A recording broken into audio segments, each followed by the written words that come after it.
Hola, yo soy Rubén y esto es El Parche de Odín, el podcast personal de un oftalmólogo en Suecia. Este es el episodio 178 y lo he titulado Moral Objetiva o Moral Objetiva, así con interrogantes.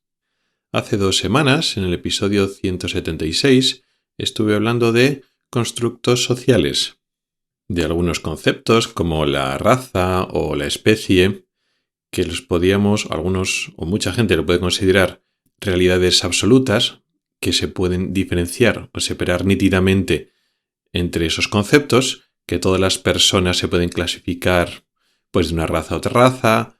También estuve hablando de las especies, que aunque sí que es cierto, por temas de que ha desaparecido los pasos intermedios, cada animal podemos separarlo de una especie a otra especie, pero sigue siendo el concepto de especie y la clasificación y la denominación elementos arbitrarios con límites hasta cierto punto arbitrarios, es decir, constructos sociales, son ideas que existen en tanto que nos ponemos de acuerdo un grupo de seres humanos o toda la humanidad en llamar o separar el reino animal en diferentes especies, pero que biológicamente no hay un paso, no hay un límite claro, por lo menos a nivel evolutivo. Ahora como cuando ya se divergen mucho las ramas, pero que no hay una separación clara en nuestros ancestros. Bueno, pues ahora empieza el Homo sapiens y antes no era un Homo sapiens sino era otro homínido. Y lo mismo con todas las especies. Es decir, estamos discutiendo entre cuando a algo le ponemos un nombre y describimos una realidad, hasta qué punto esa realidad tiene unos hechos objetivos detrás que respaldan esa realidad, o hasta qué punto pues simplemente son conceptos que nos viene bien poner a nosotros porque ordenan nuestra cabeza. Pero son conceptos arbitrarios o hasta cierto punto subjetivos, pero como todos nos ponemos de acuerdo con ellos, le damos una realidad objetiva, pero con muchas comillas, es lo que hemos llamado constructo social, que bueno, simplemente nos hemos puesto de acuerdo una sociedad en que esto es así, pero no hay una realidad biológica u objetiva detrás que lo defienda o que sea un fiel reflejo. No estamos poniendo palabras a hechos objetivos o hechos biológicos, sino bueno, simplemente es un acuerdo entre seres humanos. Y al final del episodio, aunque no profundicé mucho en el tema, dije, o era mi postura, de que la moral, y por tanto pues la ley y la justicia, un poco esos conceptos racionales, esos conceptos relacionados, son constructos sociales. ¿Y esto es verdad? Ahora quiero hablar un poquito más de la moral y hasta qué punto es un hecho objetivo o subjetivo. Evidentemente hay un trasfondo objetivo o común para todos los seres humanos. Claro que tenemos factores genéticos que determinan cómo eres, cómo somos los seres humanos, y eso influencia tus factores morales. Y hay universales morales que compartimos todos los seres humanos en todas las sociedades, y eso no cambia. Pero son tendencias, son raíces, son elementos bases que mueven nuestra mente, nuestras motivaciones, nuestros sentimientos de unos sentidos hacia otros sentidos, y entonces hay unas cosas básicas que tendemos a defender el altruismo por el grupo, defender la familia del grupo, castigar a los que ponen en peligro al grupo, etc. Hay una serie de elementos comunes en todas las sociedades, a todo ser humano.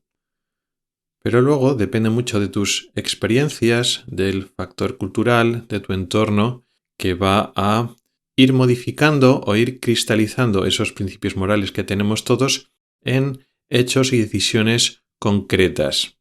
Y dentro de cada grupo, porque claro, dentro de cada grupo, civilización, país, estado-nación, etc., no todos tenemos la misma moral, lógicamente. Los que tenemos culturas parecidas tendemos a tener más puntos en común respecto a la moral, pero también tenemos diferencias entre el grupo. ¿Por qué? Bueno, pues experiencias individuales. Por ejemplo, si tienes éxito en la vida, tenderás más a la meritocracia, y así un poco en función de tus experiencias y de tus vivencias personales. Pero lo que quiero plantear hoy es que la moral es subjetiva. No hay una realidad objetiva, biológica es lo que queremos ver así, porque nosotros somos seres biológicos. No hay una realidad objetiva que respalde en esos principios morales. Es decir, la ley, la moral, la ley, el concepto de justicia, es un acuerdo entre un grupo, entre una sociedad, o a veces entre sus dirigentes que tienen muchas veces tienen mayor influencia en la sociedad, y entonces lo que deciden unas personas de lo que es justo. La ley natural, la naturaleza humana, esos factores genéticos biológicos que estaba aludiendo hace un momento, no dice lo que es correcto en cosas muy concretas. Es un conjunto de herencias genéticas, pero que muchas son contradictorias entre sí. Muchas cosas que hacía el ser humano en el comienzo de nuestra especie, hace muchos miles de años, ahora diríamos que son inmorales, pero ahí en aquel momento eran la norma y perfectamente aceptables, lo normal, lo esperable. Ahora decidimos entre la mayoría que esas cosas que hacíamos, que no nosotros y nuestros ancestros, también humanos, hacían, son inmorales.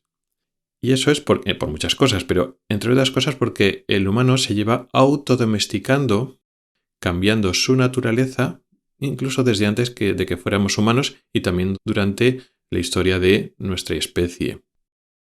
Aquí puedo enlazar con el episodio 174 que titulé La ley del jardín, donde explicaba eso de la autodomesticación y de cómo convertirnos en mejores personas, mejores seres humanos, más morales, pues consistió precisamente en el asesinato sistemático y premeditado de los elementos más violentos de nuestra especie.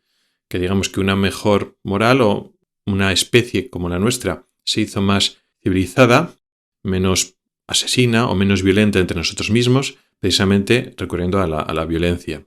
Este gran grupo de paradojas.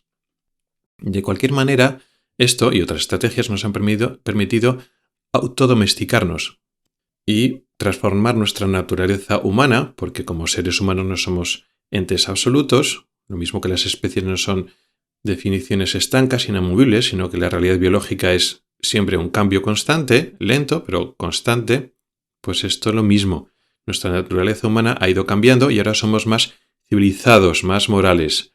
Antes, pues como otros seres en la naturaleza, la violencia es un recurso más que tienen los individuos, que tiene la evolución, para que los individuos, los grupos, los genes, al fin y al cabo, sobrevivan mejor y se repliquen mejor. Es una estrategia más.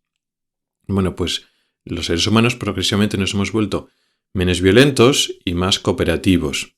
Por lo tanto, nuestra naturaleza humana antes era más violenta, era lo normal atacar y maltratar a otros grupos o a otros individuos dentro del grupo, no para defenderse por defensa propia, no para buscar comida, no para sobrevivir, sino para mejorar tu estatus, para conseguir las mejores hembras, para mejorar tu posición en el grupo. Y eran estrategias perfectamente válidas, era lo normal. Y ahora nos hemos ido, con el paso del tiempo, hemos ido transformando nuestra naturaleza humana y entonces hemos ido anulando, hemos ido quitando ese exceso de violencia que tenían nuestros ancestros y ahora el equilibrio entre violencia y agresividad y cooperación, pues ahora está más equilibrado desde nuestro punto de vista. Hay más cooperación, incluso más altruismo en contra de la violencia. Todavía somos muy violentos, pero menos que nuestros ancestros. Ha cambiado nuestra naturaleza humana y nuestra moral va cambiando. Ahora no aceptamos lo que antes era normal. Aunque a pesar de eso, para esta autodomesticación tuvimos que recurrir a la violencia, ¿no? Como decíamos en el episodio de la ley del jardín. En cualquier caso, hemos utilizado esta moral de rechazar dentro del grupo los individuos correctos de los incorrectos y castigar a los individuos que hacen las cosas mal, venía como una herramienta de supervivencia de grupo. Los grupos colaboran mejor si los elementos disidentes, violentos o que no colaboran adecuadamente, los etiquetamos como que hacen las cosas mal, que son moralmente reprobables, hacen las cosas mal y entonces se le castiga para evitar esas conductas. La moral no deja de ser una estrategia evolutiva, un elemento que ha surgido en nuestra mente, es fruto de la evolución porque nos ha permitido sobrevivir mejor. Y ese es un poco el elemento clave. La moralidad, y lo que va a surgir después, la justicia, etc., suele o solía alinearse con lo mejor, lo que es mejor para el grupo. Y en su mayor medida lo sigue haciendo ahora. Aunque luego hay excepciones, ¿no? El exceso de moral pues es contraproducente y destructivo para el individuo y para el grupo, pero en general la justicia, que es un poco el reflejo objetivable o escrito de lo que es nuestros sentimientos morales, pues nos ayuda para vivir en sociedades, es imprescindible. La supervivencia de los homínidos previamente dependía de que ese grupo funcionara y la moral les ha dado esas herramientas, surge de eso. Pero el hecho de que haya una ley o una naturaleza humana que impulse, que cree la moral, eso no quiere decir que las consecuencias, los dictámenes concretos de una moral concreta tengan una realidad biológica detrás. Como hemos visto, la propia moral ha ido cambiando y evolucionando según cambia la naturaleza humana. Y también la moral se ha adaptando a las querencias o a las necesidades de cada grupo. La moral, como vemos, no está siendo absoluta. No deja de ser un acuerdo entre las personas de lo que decimos que es moral o que no es moral. Y eso varía a lo largo del tiempo, como hemos visto, a lo largo de tiempo biológico, que es mucho más tiempo. Conforme cambia nuestra naturaleza humana, pues cosas que antes veíamos normales ahora las vemos como inaceptables, pero también cambia en el corto tiempo, no en el tiempo biológico, sino a lo largo de pocos siglos. Conforme las civilizaciones han ido evolucionando, pues el sentido moral cambia. Y también cambia ya no en un marco temporal, sino en las diferentes sociedades. Esto, que para mucha gente puede ser evidente y lógico, que la moral va cambiando y que no es un hecho objetivo, también lleva muchos trastornos. Es decir, nosotros sentimos muy fuerte, tenemos una sensación emocional muy fuerte de algo que está mal, nos causa un gran sentimiento de repulsión. El entender que esto es subjetivo y que no es un valor absoluto y que hay otras personas que en ciertos contextos pueden pensar otra cosa y que, bueno, no podemos decir claramente que una cosa está bien, una cosa está mal, cuando precisamente la moral es precisamente eso, denominar las cosas como bien o mal. Pero en entender que nuestra postura es subjetiva, que no tenemos una realidad objetiva que apoye nuestros pensamientos, nuestros sentimientos, pues también es complejo. Claro, lo fácil o lo que nos sentimos todos es, igual no admitirlo de forma explícita, pero comportarse como que de forma implícita existe una moral objetiva y que lo que sentimos que es bueno y lo que sentimos que es malo tiene que ser universal y no estamos dispuestos a discutirlo con otras personas que opinen diferentes.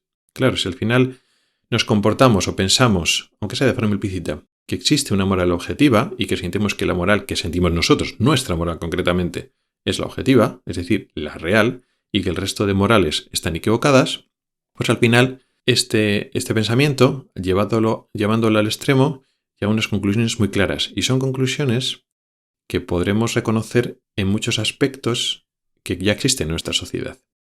Al final, la libertad de expresión o discutir lo establecido no debe tolerarse, porque eso lo hace peligrar la situación moral correcta, que es única y ya la conocemos. Si tenemos clarísimo una postura moral que ya es correcta, cualquiera que discuta esa verdad absoluta, pues está poniendo en peligro la moral. Con lo cual, la libertad de expresión en ese campo concreto, en ese contexto concreto, cuando creemos que ya tenemos la verdad, no debe tolerarse. Cuando estoy comentando este tipo de extremos en la moralidad, cuando estamos pensando en grupos de personas o colectivos que piensan que la moral es una cosa absoluta y quieren imponer su moral a los demás y no permiten libertad de expresión, igual estamos pensando en colectivos religiosos más extremistas o integristas o simplemente posturas políticas extremas que ya hemos conocido, fascismo, del nazismo, de todos estos elementos extremos políticos y religiosos extremos que pues desde la Segunda Guerra Mundial que existen ahora todavía extremismos religiosos que llevan a guerras, etc. Pero también tenemos que volvernos también hacia las sociedades occidentales más laicas y menos extremas comparados con, en aquellos momentos de la Segunda Guerra Mundial. Es muy fácil ver, digamos, la paja en el ojo ajeno y, claro, posturas que nos identificamos, pues es muy fácil ver lo extremas que son y lo intolerantes que son, porque, ellos consideraban una moral objetiva, que nosotros la vemos errónea, ahí es fácil identificar, pero es difícil de identificar cuando comulgamos y nos identificamos con la moral o ciertos elementos morales que promulgan ciertos colectivos, ciertos activistas y sus ideas morales nos atraen y estamos identificados con ellas. Y así nos damos cuenta que no se trata de que sea moral errónea o no errónea. Se trata de que aunque nos identifiquemos con esa moral y nos despierte simpatías, cuando se está convirtiendo en una moral objetiva y que no tolera la discusión. Si estamos de acuerdo que la moral es un constructo social y que es en el fondo relativa, cuando existen problemas sociales complejos que incluyen valoraciones morales, no existen no deberían existir soluciones sencillas, absolutas, que no admitan discusión. Y eso es uno de los grandes problemas que tenemos ahora en la sociedad occidental y que, como suele pasar, estos tipos de problemas no nos estamos dando cuenta que lo estamos sufriendo hasta que es demasiado tarde. Y eso es lo que te quería contar hoy. Una reflexión sobre la moralidad, cómo, en mi punto de vista y el de muchas personas, es que no existe una moral objetiva en lo concreto, de que tenemos que estar abiertos a discutir, a llegar a un acuerdo entre las diferentes personas, que una persona no opine lo mismo que tú o tenga otras ideas morales no significa que sea malvada o mala persona, y cómo muchas veces de forma implícita mucha gente se comporta o nos comportamos cada vez más como si la moral fuera un hecho objetivo, y cuando nosotros tenemos un pensamiento moral y los otros tienen otro, están equivocados y no hay discusión posible. Eso para mí es el peligro. ¿Y tú? ¿Qué opinas? Gracias por el tiempo que has dedicado a escucharme. Tienes los métodos para contactar conmigo en las notas del programa. Nos oímos la próxima semana. Hasta el próximo episodio.